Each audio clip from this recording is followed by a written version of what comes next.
Om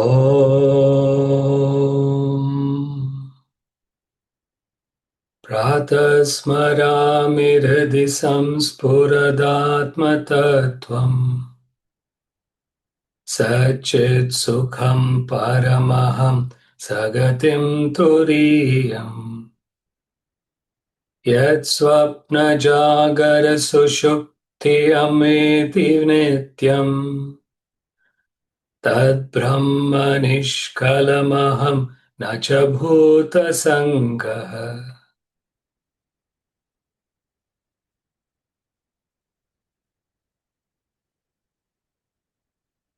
Verses 26 to 30 of Atmabodha.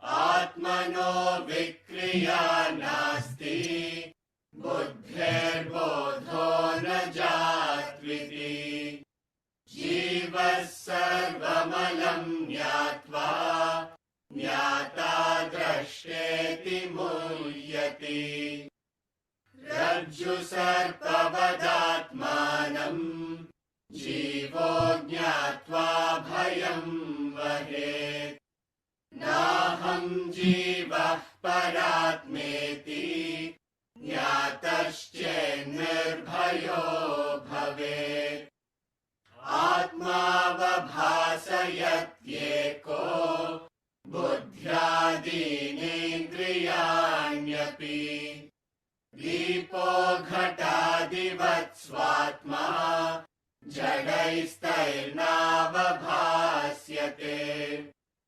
Svabodhe nanya bodhecha bodharupatayatmanaha nadipasya dipecha yatha swatma prakashane nishidhya nikhilopadhin neti neti vakyataha Vidyadaikyam mahavakyaihi Jivatma paramatmanoho. At every moment you do what you ought to do. The mind wanders into the past or the future. See, for example, the chanting is on. When the chanting is on, just chant. You understand? Just follow that. Don't think about the class that is going to come. Don't think about the verses that is going to come. Just focus on the chanting. Then when you are in the class, focus on the class. Each verse at a time, focus on it. What is being given to you at that time, you meet that in life. So life is meeting the experience, the situation which is provided to you at that moment. Because if you miss that moment, you miss life. All the time you are living in the past or the future.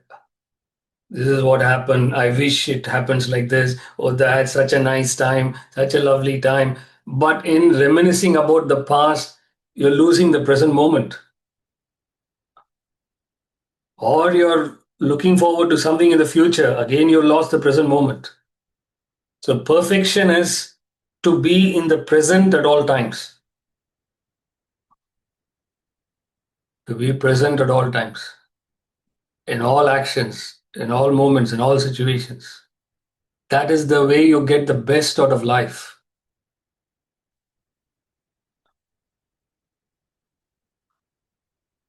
So it's a training. It doesn't come automatically.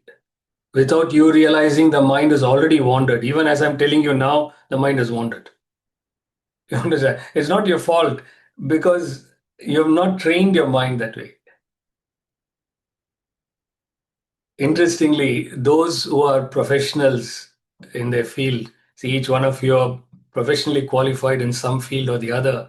When you are at work and you have to attend to a client or you got to attend to a patient, you're so focused on that, you don't have an opportunity to think about past or future. You understand? The work forces you to be focused. If it's an important work, it focuses you to be forces you to be focused. But then after a while, you get used to that work. Then again, the mind wanders.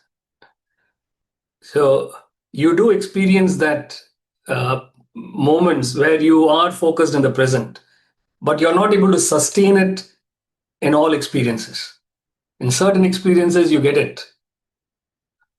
The student writing the examination, the student has to be focused.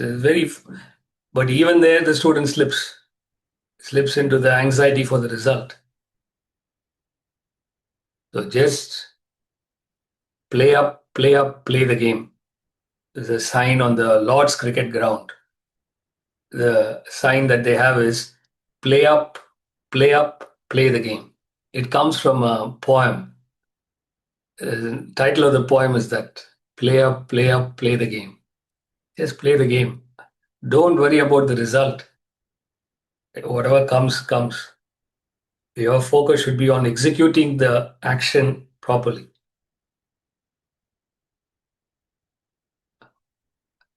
The invocation, when I chanted the Atmabodha invocation, the verse after that is the first verse of Atmabodha. We've covered all that in the past. But if you remind yourself of that first verse of the Atmabodha, tapo bhikshina papanam shantanam vitaraginam, the four qualities of a student is given, four qualities of a seeker. So, what are those four qualities? It's useful to remind yourself of that. Tapo bhikshina papanam. Tapaha means austerity. A person who has removed sins through austerities. Papa means sins. So through tapas, through austerity, you have annihilated the sins, blasted the sins from your personality. Number one, the first quality. Second is shantanam. Shantanam is calmness of the mind. The calmness of a mind is both a practice and the goal. The goal is to keep the mind calm at all times. The practice is to try and keep the mind calm. So, how do you keep the mind calm? You can't directly do that. If you tell the mind directly to be calm, it will never be calm. So, the way to practice calmness of mind is to use your intellect to prevent the mind from going into the past or the future. That vacillating nature of the mind, the fickle nature of the mind, is that which causes stress, that which disturbs your concentration. The effort you make to stop that vacillating nature of the mind is the effort you practice to calm the mind. So calming the mind is not sitting in meditation or doing pranayama or going for a walk. So that is not calming the mind. Yes, that will also calm the mind temporarily. It will bring calmness temporarily. But you want enduring calmness, you've got to tackle the root cause. Nobody tackles the root cause because nobody teaches you. All the superficial things you're taught. So stop that vacillating nature of the mind by developing the intellect, by strengthening the intellect, becoming aware of it, reminding yourself of it. Then the third quality is vitaraginam, free from desires. The desires torture you. Desires tease you. Desires plague your mind from birth to death. It doesn't leave you alone. And yet you don't understand that and you embrace your desires. You hang on to your desires, thinking that desire is your best friend. But that best friend is your worst enemy. You understand? You don't realize the effect of desires on your mind. The day you wake up to it, the day you understand how deadly desires are for me, you will look at life in a completely different way. It has to come from within you. It can't be imposed. So freedom from desires means when you reduce your desires, there's a permanent happiness that you get, which you cannot get any other way. True happiness is the happiness you get when you're free from desires. Again, freedom from desires comes through knowledge, through understanding. It is not through suppression. You don't suppress yourself to remove the desire. But through knowledge, through understanding, when you mature into a higher level, the lower desires drop away. Oh gosh, is this what I was running after? So silly of me, so childish of me. When you understand that, immediately the desire drops away. See, even if you look back into your past life, you see that as a child, we were all so attached to our playthings. We were fighting with our parents, with our friends over playthings. You look at it now, you smile at it, you laugh at it. How stupid. Was I that same person? Huh? Was I the same child who was doing all that? It looks ridiculous, but we were doing all that. So you've grown from it. So you've dropped the desire because you understand the childishness of it, the futility of it. The first time you fell in love with a girl, or the girl fell in love with a boy, huh? First time you had that feeling, you say, "Oh my God, that was the whole world for you," you know.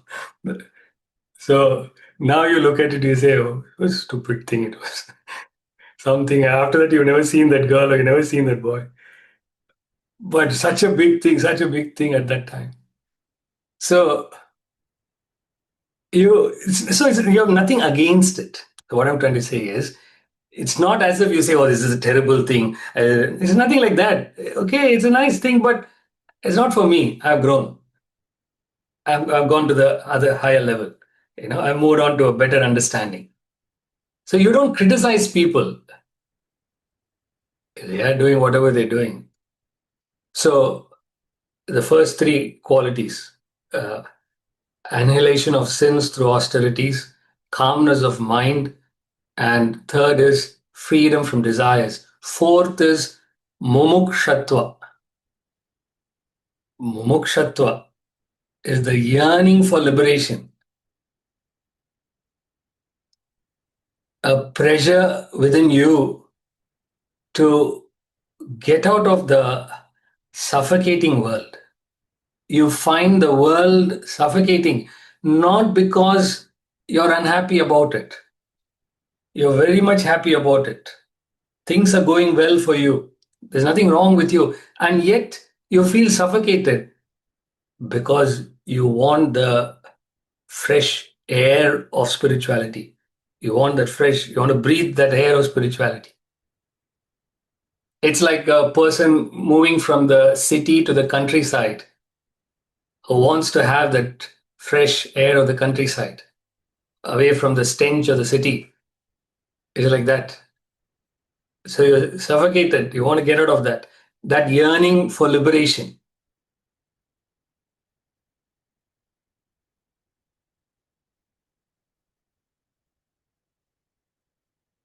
See, like a teenager, the parents say, "Hey, darling, do this or wear this." Mom, dad, just leave me alone. Just leave me alone. Ah. And the girl goes, shuts herself in the room. Leave me alone. That's it. Sometimes they put a board, don't disturb, This is my room. Don't come. They make it very clear.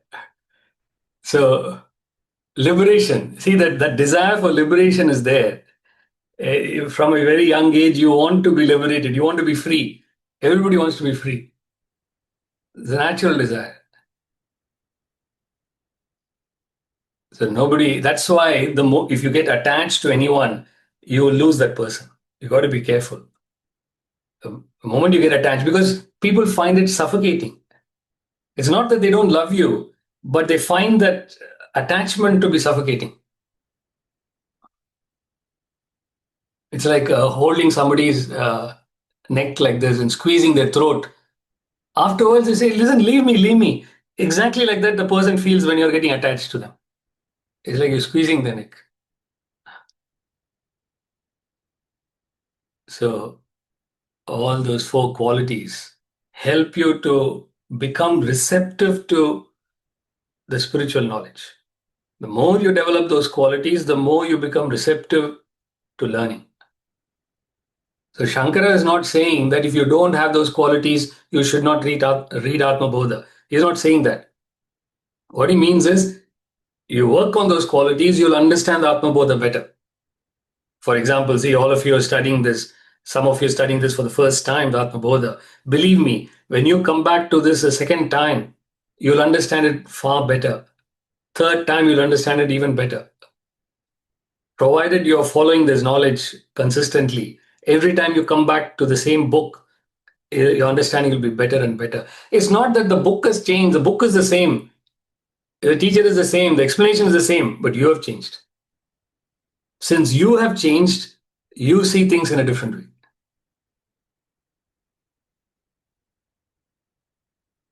The theme of the Atmabodha is the title of the book. Atmabodha is knowledge of the self. Now, all the scriptures focus on the knowledge of the self. What is unique about Atmabodha is that the way the knowledge of the self is presented through the medium of comparison, through similes and metaphors, what is known as upama in Sanskrit. Upama is the third type of giving knowledge through examples. And that's where this book excels. The amount of examples you can collect from this one book, you can't collect from any other book. So many examples, so many similes, metaphors. So it becomes easier for us to conceive what that unknown being is.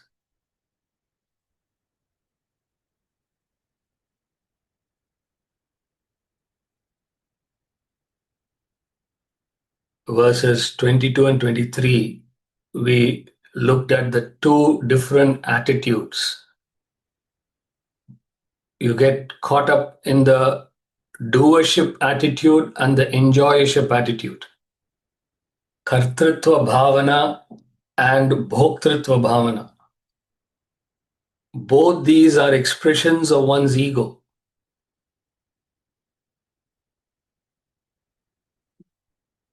When you examine, as we had already examined, who is the real doer, who is the real enjoyer, you understand the absurdity of your egoistic feeling that I am doing everything, I am enjoying everything.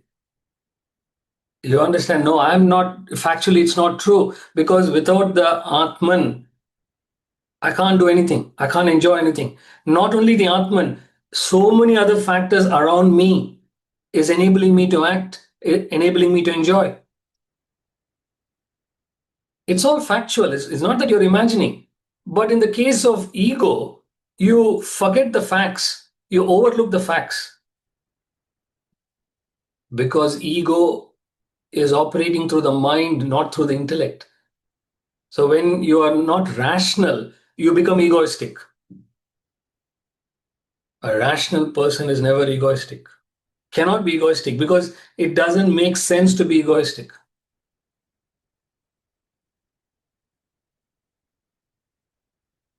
Ego is indiscriminate thought of one's individuality, that excessive importance that you give to yourself.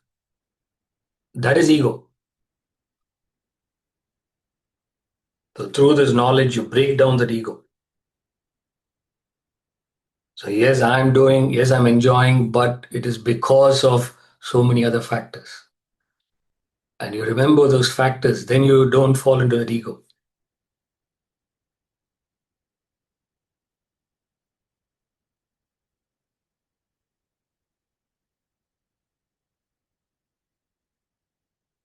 Okay, is that clear so far? All right, so let's move on to the next verse, verse 24. प्रकाशोऽर्कस्य तो यस्य शैत्यमग्नेर्यथोष्णता स्वभावः सच्चिदानन्द नित्यनिर्मलतात्मनः प्रकाशोऽर्कस्य तो यस्य शैत्यमग्नेर्यथोष्णता स्वभावः सच्चिदानन्द नित्यनिर्मलतात्मनः. As luminosity is the nature of sun, coolness of water, heat of fire, so is existence, intelligence, bliss, eternity, purity of Atman. Here he is describing the swabhava. Swabhava means nature, the nature of Atman. In the Bhagavad Gita, the very first verse of the Bhagavad Gita, the first word of the first verse of the Bhagavad Gita, it starts with dharma. The first verse of the Bhagavad Gita starts with dharma kshetre kurukshetre. Dharma kshetre kurukshetre. That's how it starts. Then the last word of the last verse of the Bhagavad Gita ends with the word mama. You understand? The first word of the Gita is dharma. The last word of the Gita is mama. If you put these two together, you get the essence of the Bhagavad Gita. Mama dharma. Mama dharma means my nature. So what is the Gita trying to explain to us? It's trying to explain to us what our true nature is and find out that nature, discover that nature. Here, Shankara uses the word swabhava, which means exactly the same as dharma. Dharma or swabhava means one's nature. The nature of sun is light. The nature of winter is its coldness. The nature of a carnivore is its ferocity. You see the carnivore. Sometimes you also become carnivore. When you get bugged and you get irritated. So the nature, swabhava means without which it is not what it is. So essence of that being, the essence of that creature, without which it is not what it is. So if you remove light, you can't have sun. If you remove coldness, you can't have winter.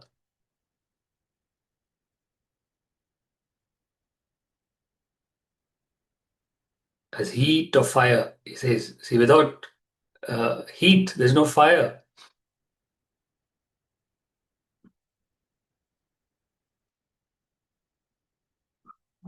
What is the swabhava of Atman? The nature of Atman, a very oft-quoted phrase. Many of you would be familiar with Satchit Anand. Sachidanand. Sachidanand means Sat, Chit, Anand. The three words. Sat means existence. Chit is knowledge. Anand is bliss. Sometimes it's used as one word, Sachidanandam.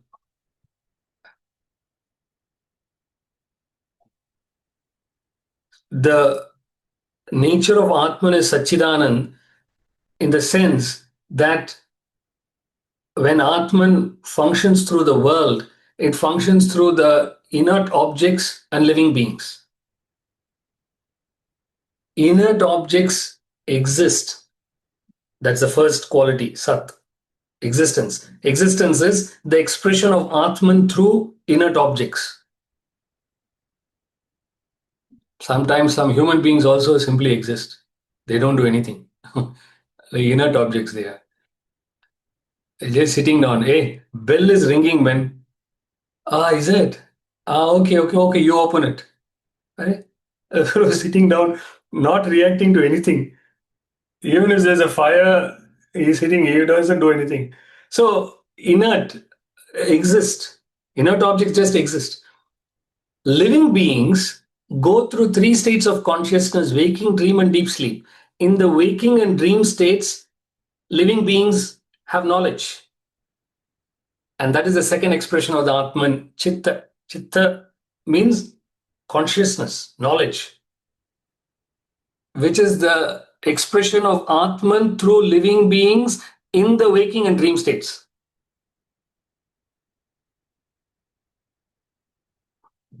See, so specific you have to be, Only then you capture the beauty of this knowledge. Of course, Atman is Achidananda. You can say that, but then you miss out on the beauty of the whole description.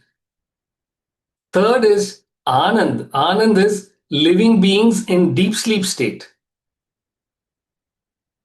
In a deep sleep state, you're in bliss.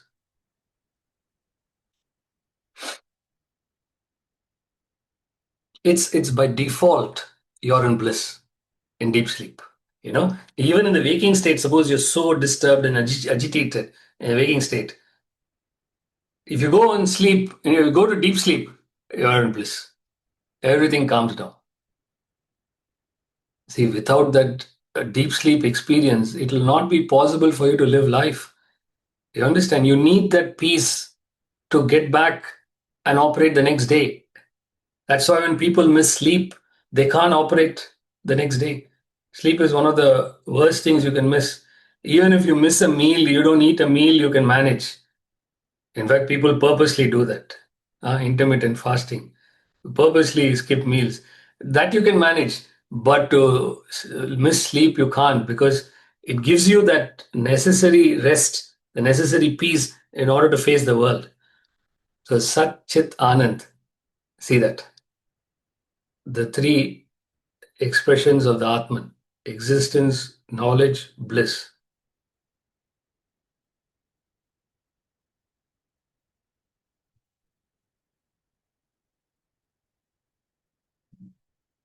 Now, what it indicates is that Atman is reflected in all objects and beings. All objects and beings reflect the Atman. You may not see it everywhere, but it is reflected. In the 10th chapter of the Bhagavad Gita, the description was given where he chose different elements of the world and said, I am that, I am that. Krishna says, I am that. So, for example, say the 10th chapter of the Bhagavad Gita is called Vibhuti Yoga, the yoga of the manifestation of Brahman. So he said, of all immovables, I am the Himalaya. I am the Himalaya of immovables. The huge mountain, it's immovable. He says, of all that, the biggest one is the Himalayas. I am that. So he chooses the best of it, and he says, I'm the essence in that. Of all the seasons, I'm the spring season. Like that. The most beautiful, the most attractive thing he chooses. Of all warriors, I'm Rama. Of all sages, I'm Vyasa. Uh, Shankara may be bugged, but anyway, he chooses only one. Of all sages, I'm Vyasa. Of all warriors, I'm Rama. So what they're highlighting is that there is a expression of Atman that you find in every object, every being, every person. Even gambling, he says that. I am gambling of the fraudulent. So even the worst of people, he says, I am that also. You understand? The worst terrorist is, I am that. Bin Laden of all terrorists. He'll say, if he had to update it now today, he'll update all that.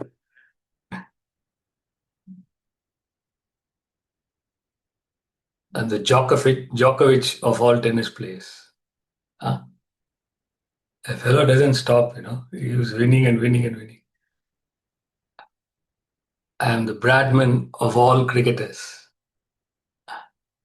I'm Pavarotti of all singers. Like that. Whatever is the best, he says, I'm that.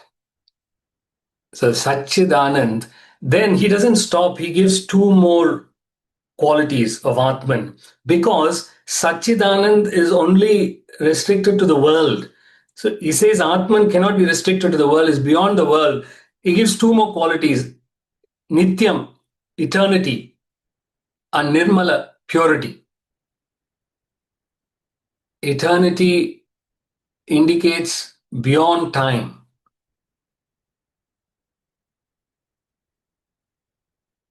Time was born when the world was created. Time is an integral part of the world. But before the world existed, time did not exist. When the world was created, time started. In other words, when did time begin? Time began at the second experience. See, time, what is time? Time is the interval between two experiences. So when the world was created, that's the first experience. Then there was a second experience, whatever that second experience was. It's only in the second experience time was created. It was not created in the first experience because you need interval of two experiences to measure time. Are you all with me? So time was created when the world was created, but when the world is created, that's the first experience in the world, when the world is created. But for time to occur, you need two experiences because time is the interval between two experiences. Only the second experience time is created. First experience, world is created. Second experience, time is created.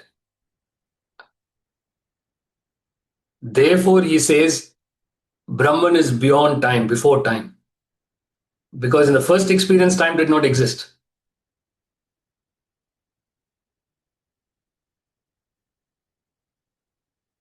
That's why the unit of time, what is the unit of time? Second. Huh? A unit of time is second. Probably that's the reason they fix the unit of time as second. Otherwise, why call second? You would all call it first or third. Second, they call it. It's interesting. Maybe it's because of that.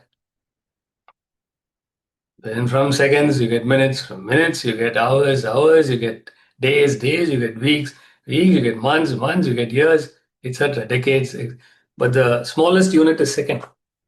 Of course, you can go below that, milliseconds and all that. But the standard one is so eternal, beyond time. And then nirmala, purity. Purity in the sense nothing else exists in it. A substance is said to be pure when only that substance exists. No other substance exists in it.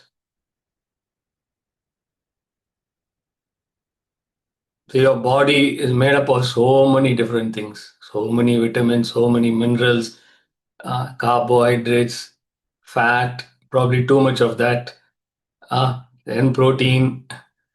You understand? Then this, that, all sorts of stuff. So where is the purity in the body? There's no. It's all different substances. Mind has got different emotions. It's not only one thing. See, in other words, our personality is a chivada. Chivada, you all know, no? Chivada mixture. Different things. Body is all different things. Mind is different things. Intellect, all sorts of thoughts, all things. So where is the purity? There's no purity in the personality. So he says, Atman is pure. There's nothing else apart from the Atman. There's no body, there's no mind, there's no intellect, there's no nothing.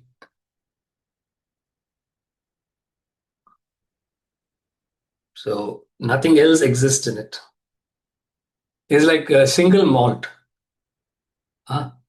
Single malt, isn't it? 100% barley from one brewery. It's pure whiskey. I know it's too early to give this example, but it's a fact. It's pure means Nothing else exists in it. As luminosity is the nature of sun, coolness of water, and heat of fire. He's giving examples of different natures in the world. And then he says, similarly, existence, intelligence, bliss, eternity, and purity are the swabhava, the nature of Atman. I'll take up the questions now. I didn't want to interrupt the thought flow. Sujata had put up her hand. I'm sorry, that was a typo. Oh, okay. All right. Then Nitya. Morning, thank you. Yes. My question was around the time part of the discussion. So obviously, like, we count time because we can, and we are able to count time because we came into the world when the world came into existence. But then there's been lots of events before the world came into existence, right? So why is it that why is it that we consider the world coming into existence as the first event when there was events much before that as well? No. What I meant by the first experience in the world is whenever creation came. What I mean by world is the universe, the creation. So in the spiritual classes, when we say world, means creation, not earth, not the earthly experiences. So whenever creation happened, that was the first experience. Whenever So like creation the Big Bang or something. Yes, what the scientists refer to as the Big Bang. But whatever, whenever it started, nobody can say it definitely. It's just a theoretical analysis. At that moment when creation started is the first experience. But at the first experience, time did not begin because time needs the second experience to start. Only the second experience time started. But for the first experience to happen, you needed Brahman to be there. Without Brahman, first experience can't come. Therefore, Brahman precedes time. Time is only the second experience. Brahman was already in the first experience. That's why he says it's eternal, Nityam. Incidentally, it's your name. It's your own name which is given. That's why you're Yes. asking question. Now we understand. You're partial. Yeah, I have always been like this. See, so Nitya means eternal. See, eternally you're Yes. asking questions, you see? That's why. Yeah. Cool. Okay, thank you. Okay. Nirav, Hari Om, Bhaskarji. Hari Om. Just a quick conundrum for me. You say that when we're in the deep sleep state, we're the furthest away from our intellect, so we can't achieve moksha, nirvana. But in this, you're saying that in the deep sleep state is when we experience bliss, which is one of the natures of Atma. So just a bit of confusion. It's a technically speaking, it's a negative form of bliss because it is a bliss which comes as an avoidance of action. See, the bliss that you experience in deep sleep is an avoidance of desires, avoidance of action, avoidance of effort. Because your whole personality goes into a storage, and that's why you're getting that bliss. It's almost like an escapism. Deep sleep is an escapism. You're getting into you're discarding your personality temporarily. Therefore, there is that bliss, which is comes as a result of avoidance of experience, avoidance of action. The moment you wake up, then you have to face a reality, and then the person struggles. They don't know how to face it. They get agitated. They get disturbed immediately. So deep sleep is neither a solution nor the right approach to life. But it is necessary for normal existence because without that little bit of rest and sleep, it's humanly not possible to carry on with day-to-day actions. So in that sense, I said it is necessary to get that bliss. But a spiritual person understands they can't invest in that. They have to invest in effort, action, and meeting the realities, overcoming the realities to get the true bliss. which is the spiritual bliss, which is what you get ultimately with the enlightenment, through effort, through facing the realities. Whereas deep sleep is avoiding the realities, sleeping away, So that is not encouraged. That attitude, that approach is not encouraged. Thank you. Saurabh? Hari Om, Bhaskarji. Hari Om, Saurabh. Does that also mean that then self-realized people do not go to deep sleep? Self-realized person, by definition, they have gone beyond the three states: waking, dream, deep sleep. So they don't go. See, when you talk about self-realized person, there's two sides to a self-realized person.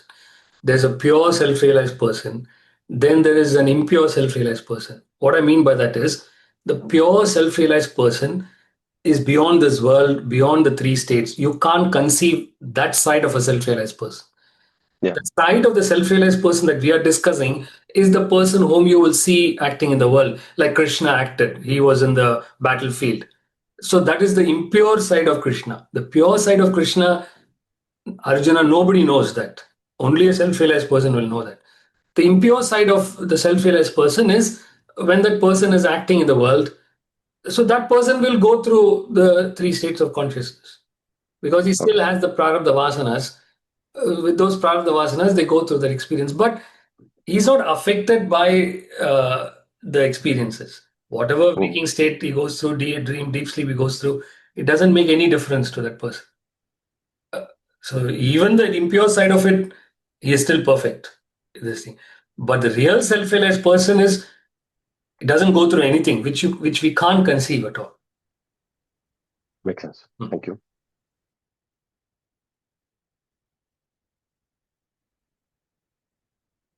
All right. Next to us, 25.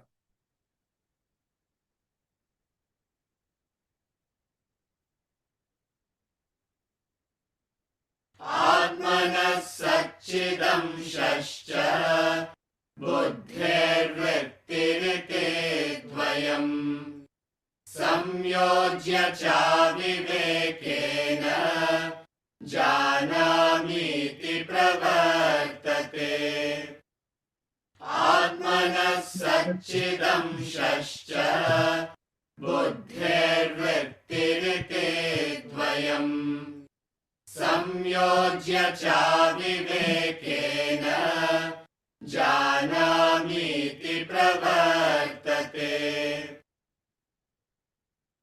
From the indiscriminate union of the two, existence, intelligent aspect of self, and function of intellect, arises the notion of I know. Janami. Janami means I know. That notion of I know, how does it arise? He's explaining it. When Shankara uses this phrase, Janami, I know, what he means by that is the knowledge that you are conscious of in the world. The awareness that you have right now, that awareness is that I know, I'm aware, I'm conscious.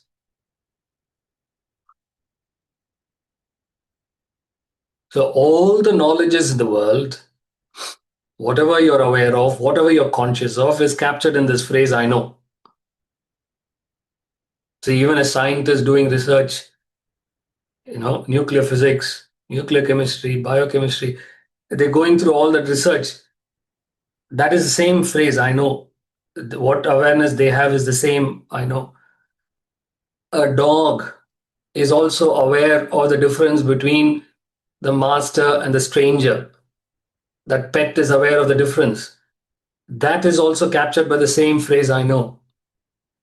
So I know means any creature who is aware, who's conscious of in the world. And how is this awareness created? By the combination of the self and thoughts. When self combines with thoughts, you become aware. Self is the pure consciousness. Thoughts is indicated here as intellect.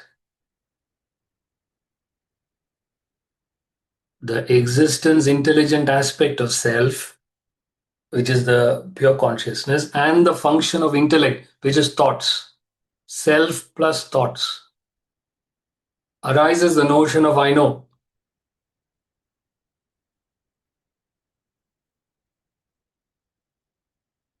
The projection light plus the film.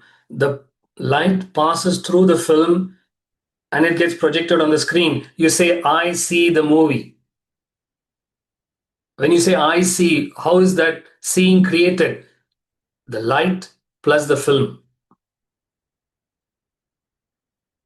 The combination of the light plus film creates the projection on the screen. Electricity plus air conditioning creates the thought that I am cool. I feel cold. You're experiencing the air conditioning. Electricity passing through the air conditioning.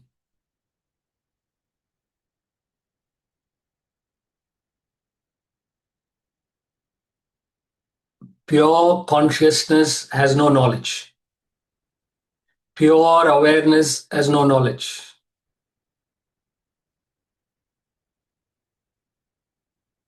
But when pure consciousness passes through thoughts, there is knowledge, there is awareness.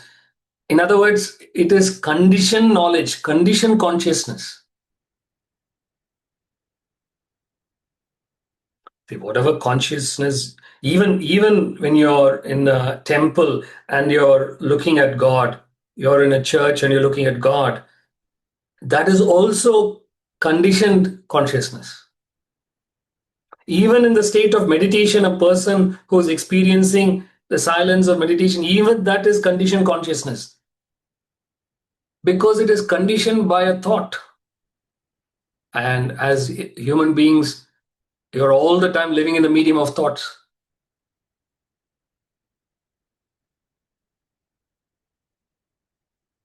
See, suppose a scientist does extraordinary research and he's given a prize for that extraordinary research, Nobel Prize in physics, Nobel Prize chemistry, and the whole world is applauding, he's getting that thing. And what should the scientist understand? Whatever I've done the research is limited knowledge, limited consciousness. There is something beyond that consciousness, beyond that awareness. That is a pure consciousness. So the understanding of these verses help you to remind yourself of your limitation. No matter what you achieve in life, it is all limited compared to the Atma. So in other words, you have to tell yourself, big deal. Big deal. The whole world is praising you outside. Wow, what a great achievement. What a great achievement. Internally, you know, it's big deal. Nothing. It means nothing. That's how you remain objective. You remain detached. You have your feet on your ground because you know it's no big deal. Say suppose a person gives a performance in Royal Albert Hall. You go to the Royal Albert Hall, you see that performance, brilliant performance. Everybody is giving a standing ovation. The person will not sleep that day, that night. The person will be so excited.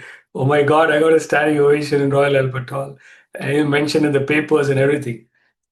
What should that person understand? It's all limitation. It's all limited. It's conditioned consciousness.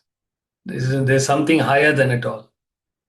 There's a pure consciousness that is greater than it. So immediately what will happen? You'll reduce that excitement. You'll reduce that involvement. You'll relax.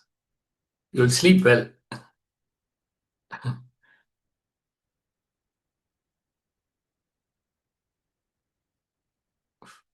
See, interestingly, immediately in the beginning of this verse, he says, Avivekena. Avivekena means indiscriminate union of the two. See, Shankara himself says, how are you experiencing that awareness, that consciousness is because of the self operating through thoughts. Self operating through thoughts produces this awareness, this consciousness. He says this is an indiscriminate union. How can the self and thoughts operate together? He's questioning. And rightly so, he's questioning, because self is infinite, thoughts are finite. How can the infinite and finite combine? He says it's not possible.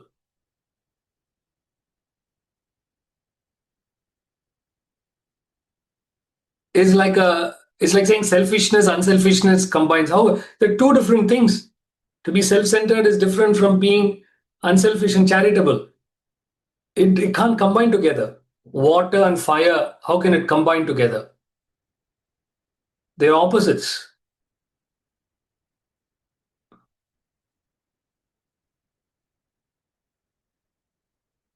Labor and conservative, how can they combine together? Huh? They're opposites. So he says it's not possible for self to combine with thoughts. Infinite cannot combine with finite. I remember was some film, I don't know which film it was, long time back, I remember seeing, where that actor, they were showing different things, scenes of that actor, and that actor was shaking his hands with the ex-president of the United States who died before he was even born. But they used technology to combine like that, as if he was shaking hands with some past president. It's not possible. You know that it's all artificial intelligence is generated, it's not a real thing. So that's what he means. It's an indiscriminate union. It's not possible. But you will say, no, but I'm experiencing it. I'm going through this knowledge. I'm going through that awareness. Shankara is saying it's not possible.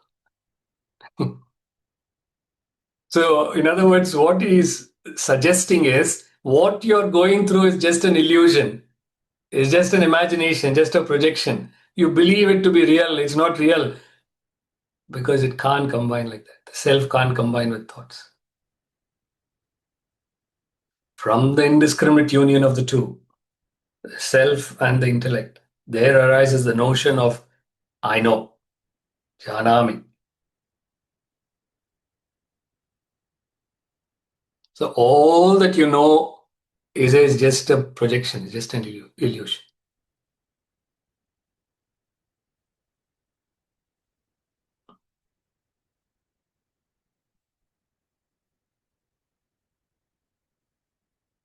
There are two types of knowledges: conditioned knowledge and unconditioned knowledge. Conditioned knowledge is based on the object that is known. You're seeing something, you're thinking of something, you're feeling something is based on the object. That is conditioned knowledge. Unconditioned knowledge is not related to objects, is not related to emotions and thoughts. It is focusing on the subject. The real subject is the Atman. So conditioned knowledge is different from unconditioned knowledge. What we are trying to get through the scriptures is the unconditioned knowledge. To see the difference. Conditioned knowledge and unconditioned knowledge. So this is the first one, I know, which is created by the pure consciousness. And then the next one, next slide. This is the one. Conditioned knowledge is object known. Unconditioned knowledge is the subject which is knowing.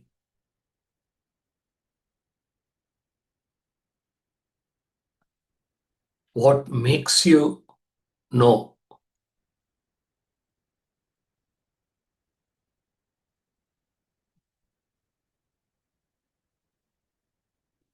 This is what is Jnana Yoga, path of knowledge, is this capacity to segregate things. You understand? Just from knowledge itself, we are segregating knowledge and saying this part of the knowledge is conditioned, this part of the knowledge is unconditioned. That ability to segregate is the strength of the intellect.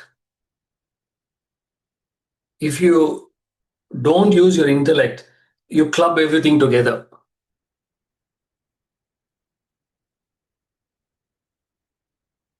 All doctors are the same. All solicitors are the same. All nurses are the same. It's not true. Each one is different. So if you start examining it specifically and say, no, this person has this talent, this person doesn't have this talent, that ability to segregate, the ability to discriminate, that's the ability of the intellect. All religions are the same. All religions are not the same. Yes, the spirit is, you want to see it all the same, but there are differences in each religion. You've got to understand what the differences are. So that ability to segregate and understand. This is the part played by this is the part played by that.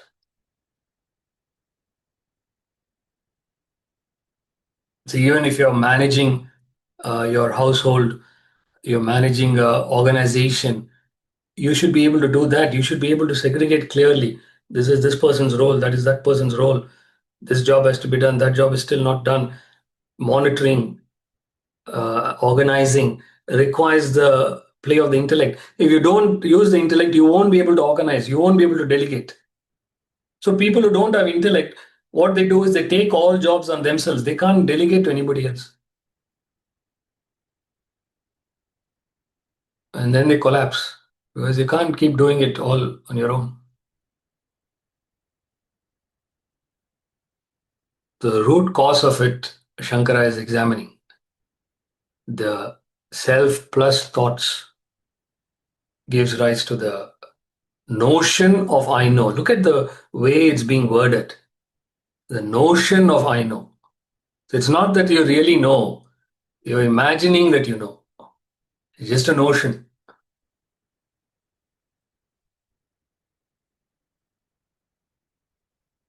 See, if you really go into these kind of thoughts, it pulls the carpet under your feet.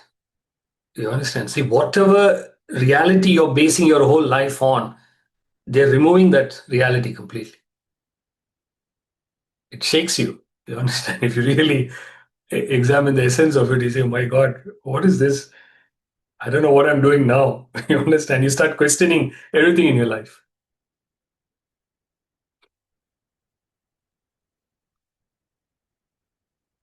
I mean, still people don't question. That is different. But I'm saying if you really get into this and examine and reflect upon it, then it exposes your ignorance.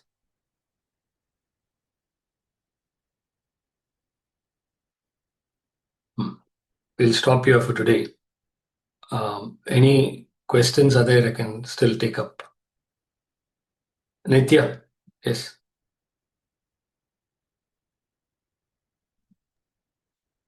Thank you.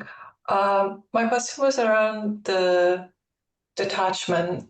Isn't that a very, I guess, depressive lens, like to live your life, to just be detached from everything? On the contrary, is the most enjoyable thought. If you're detached, you will not be depressed. If you're detached, you will enjoy everything because you're not understanding detachment in the right way. What is detachment? Detachment is not withdrawal from the world. Detachment simply means that you're not caught up in that experience. You're not involved in that experience. That's all it means. When you get caught up, when you get involved, that causes stress. In the case of, So is it like being on the bank but not in the river, kind of? no, you can still be in the river. You have to swim in the river, isn't it? In the sense, if you go for swimming, you have to be in the river. But while you're going through that experience, you're not drawn into it. You're not entangled in it. It's that entanglement which is the attachment. Attachment is a mental entanglement. Physically, you can be as close as you need to with the other person. But mentally, you've got to have that freedom. See, in other words, detachment is not having any expectations. When you relate to somebody, there's no expectations from that person. You give that person freedom. In return, you get the freedom. So both ways there is freedom. Detachment gives freedom. And when you give freedom, who will not want to relate with you? You pick any stranger in the streets and you give that person freedom, they will come to you, they'll relate to you. You understand? So why are people annoyed with us? Because we don't give them the freedom that is necessary for them. You immediately, somebody wants to say something, immediately you have some comments. I mean, I don't mean you. What I mean is generally the people's attitude is they immediately have some comments. They immediately judge that person. So therefore, they won't come and tell because they know they'll be judged. They will come. Yeah. They come and speak to those who don't judge them.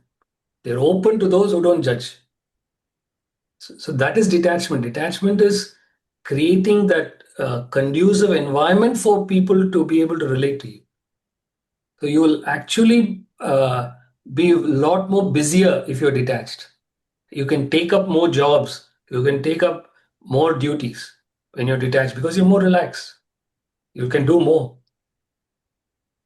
Look at how much Krishna achieved. So much he achieved in his life. Shankara, how much he's achieved. So much he's achieved. Age of 32, he passed away. Such a young age, he achieved so much. How is it? Because you're detached. Yeah. Okay. Why can't I read more about, I guess, learn more about the detachment stuff? Because it's a bit tricky to wrap your head around. It is tricky because of the misconceptions in the world. But per se, the Yeah. concept is quite clear and straightforward. Because of the misconceptions, therefore, you find it tricky. But if you just follow these verses and these books, you'll get the right understanding over a period of time. Okay. Thank you. Okay. Tushar, bye. Thank you, Harry and Bhaskarji. I've got two questions, and I believe it's sort of a little bit similar to Nityaji's question that, conditional knowledge and unconditional knowledge. So, Tushar, bye. Speak more clearly and loudly. Sure. Then it becomes easier for us all to hear that.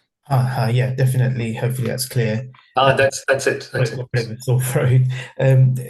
Conditional knowledge and unconditional knowledge, are they, question number one, is it binary that one goes into the other? And then question two, how do we know we're not deluding ourselves in the subjective knowledge? We almost need like some kind of third benchmark, because otherwise you wouldn't know. If the examples you gave of generalizing people, or the water example Nitya, one wouldn't know, because we'll be in our own delusion. We need some kind of almost objective thing to show us that, right? Or that's how I'm interpreting it. Bhaskarji, please welcome me. Yes. See, these are two different things. They're the opposites. Conditioned knowledge is opposite of unconditioned knowledge. That's exactly what Shankara is saying. It can't mix. How can it mix? Water and fire cannot mix. They're two different things. And yet, through the explanation, we say the pure consciousness comes, hits thoughts, it becomes conditioned knowledge. He's saying it's not possible by definition. So we are experiencing that because it's just a projection, it's a illusion created by the mind, and it feels real. So number one, it's two different knowledges, conditioned, unconditioned, the opposites.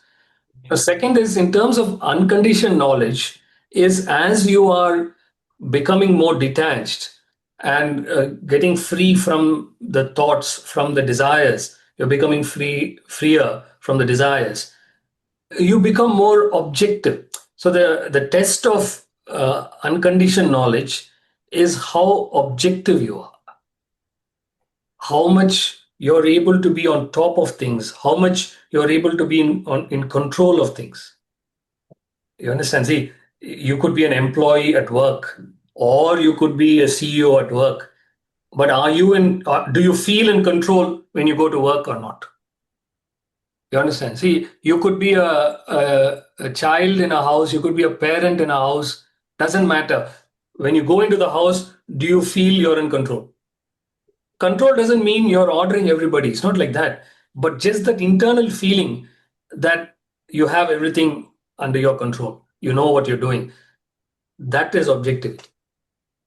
Objectivity gives you that feeling of control. Yeah, you know what you're doing. You understand? That's about it. Which will encompass all experiences, all duties. So then you know that your unconditioned knowledge is growing. You're becoming more detached and objective. Thank you, Bhaskarji. I believe most of it is conditioned for me at the moment, because it is still going through my kind of colored lens and all my kind of past conditioning. So I guess I need to work on myself to sort of. No, that's what gradually it's not black and white. It's not that you're in conditioning. Slowly you become unconditioned as you reveal the self within. As you become established in this knowledge, the proportion changes.